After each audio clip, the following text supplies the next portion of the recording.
Alo, Trà Vinh xin chào các bạn. Hôm nay thì mình chia sẻ công thức bánh tiêu mè nha. Một món bánh tiêu chiên cực kỳ đơn giản, mình ủ men, bánh cũng thơm phức Bên trong có nhiều rễ tre, bánh tiêu với một cái trứng béo béo giòn giòn. Thì bây giờ mời các bạn mình cùng vào bếp thực hiện luôn nha. Đầu tiên là mình dùng ở đây 300g bột mì đa dụng là 2 chén ăn cơm. Còn này là 2 đến 3 muỗng canh đường. Mè trắng khoảng 50g. Một cái trứng gà lớn, 4g men khô, men ngọt là men làm bánh mì thì các bạn dùng hiệu nào cũng được nha. Thêm chút xíu muối cho bánh nó ngon. Rồi bây giờ đập cái trứng mình cho vào trong thau trước một cái. Tiếp theo là phần đường 2 đến 3 muỗng canh. Khuấy sơn cái nha, cho trứng với đường nó tan sơn cái. Bánh tiêu thì thường sẽ không có trứng, nhưng hôm nay mình làm có trứng, bánh nó cũng dễ nở. 150ml nước lọc bình thường, còn thích béo ngon hơn thì dùng sữa tươi không đường nha. 4g men khô cũng cho vô luôn, trộn sơ qua. 300g bột mì đa dụng hoặc là cái loại từ 8 cho đến 11 protein, thêm chút muối. Còn này là 1 muỗng cà phê baking powder, bột nở làm bánh. Có thì các bạn cho thêm vô, còn không có thì bỏ qua cũng không sao nha. Có thì cái bánh của mình nó sẽ xốp xốp hơn, để lâu nó không cứng. Trộn đều xong thì mình thấy phần bột nó đã phủ đều nước và trứng rồi. Bột vậy là nó vừa, các bạn đừng có sợ khô. Mình thêm vào trong đây muỗng canh dầu ăn nữa đi. Dùng tay nhồi đều lên cho nó quyện lại khối. Thì bột nó sẽ hút nước đều hơn, phần bột da nó cũng láng. Bột mì thì các bạn nhồi sơ là mình thấy nó láng rồi. Nó quyện lại, nó không còn thấy ướt nữa là được rồi nha. Bột lúc này nó sẽ hơi ẩm ẩm chứ không quá khô.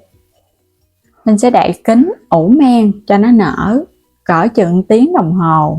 Thời tiết nóng là 1 tiếng, còn nếu mà trời mát quá thì 2 tiếng. Thì bột của mình nó nở gấp đôi. Quay trở lại phần bột, nếu mà các bạn thấy nó nở lên gấp đôi là được rồi, không cần phải chính xác thời gian đâu. Trời nóng nóng thì bột nhanh nở lắm. Mình sẽ lấy bột ra. Cái bề mặt rất là láng bóng luôn nha.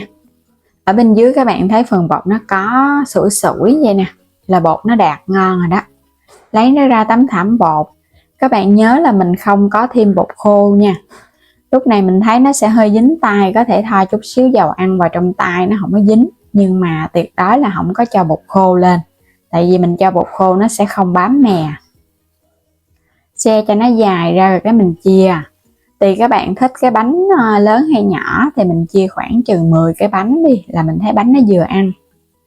Mỗi một cái cục bột thì mình sẽ lận từ ở bên trong ra bên ngoài vậy nè, để cho phần da nó láng chút. Các bạn cán ra mình chiên nhìn nó cũng đẹp hơn nha. Rồi cái túm đều cái mép ở bên dưới lại, nó hơi dính dính vậy nè.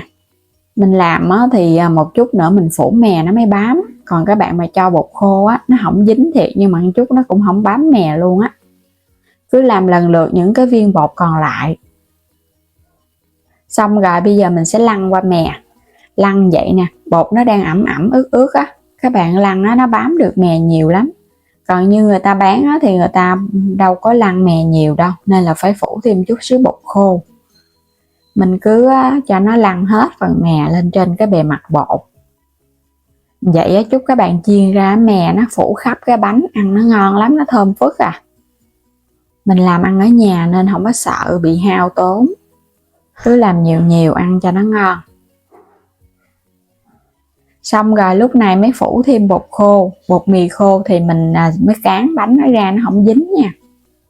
Và khi các bạn chiên nó cũng ngon nữa đó, cầm lên nó không dính tay. Cán mỏng ra. Thích cái bánh có cái ruột nó đặc thì mình cán vừa vừa. Còn thích như cái bánh mà nó mỏng ruột mà nó căng phình lớn thì các bạn cán mỏng luôn. Tùy ý thích nha. Cán vừa vừa thì nó có ruột, ăn nó ngon hơn là nó mỏng quá. Cán sơ qua hết một lần rồi cái mình chiên luôn. Bột cán xong bắt đầu chiên được rồi.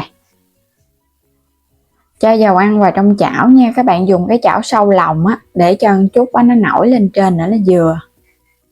Rồi bây giờ mình sẽ lấy bánh đi chiên nè. Tại vì bột ủ men nó dễ lắm.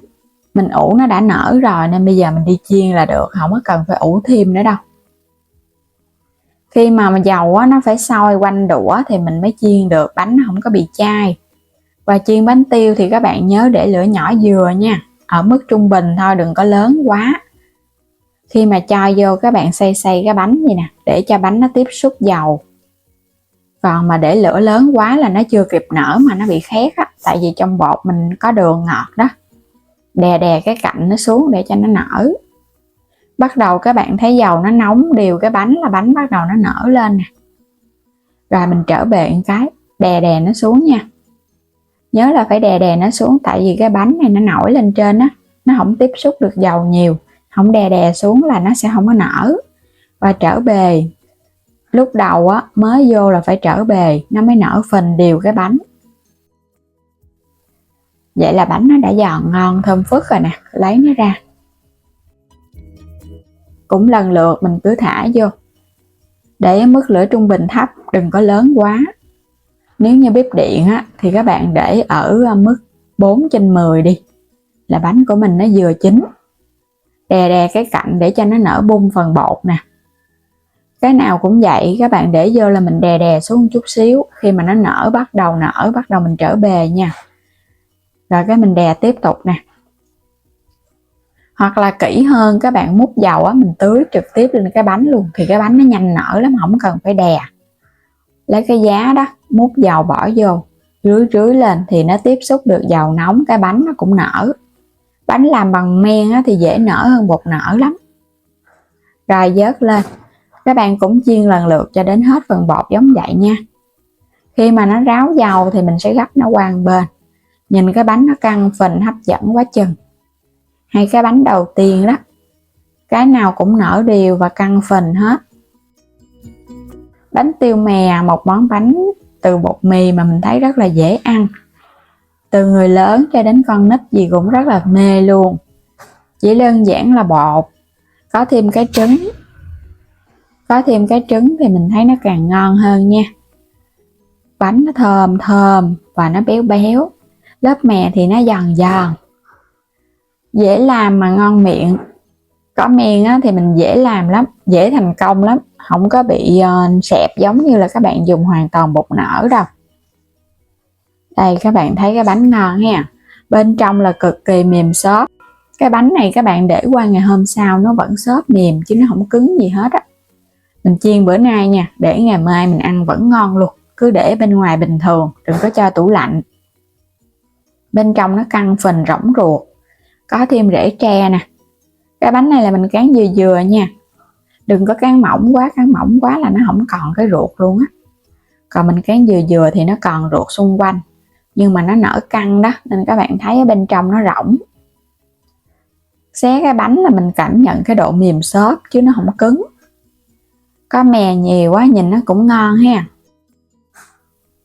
Mè nó thơm lắm, bánh tiêu là phải có mè. Ngọt nè, béo từ trứng, ngọt cũng đậm đà, ăn ngon lắm.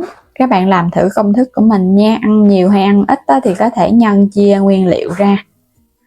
Ăn ngon mà dễ dàng, chỉ 1 tiếng đồng hồ ủ bột. Đó, bên trong mềm xốp nè, không có chai cứng gì đâu. Bảo đảm ăn ngon, dễ làm, ai cũng sẽ thành công bánh tiêu ngon tại nhà luôn á. Và bây giờ cảm ơn các bạn đã luôn theo dõi ủng hộ kênh, vui lòng chia sẻ video, đăng ký ủng hộ kênh mình ha. Và mời các bạn bấm vào góc trái video xem sản phẩm, lựa chọn mua ủng hộ mình. Bây giờ thì xin chào tạm biệt, hẹn gặp lại các bạn ở những video tiếp theo.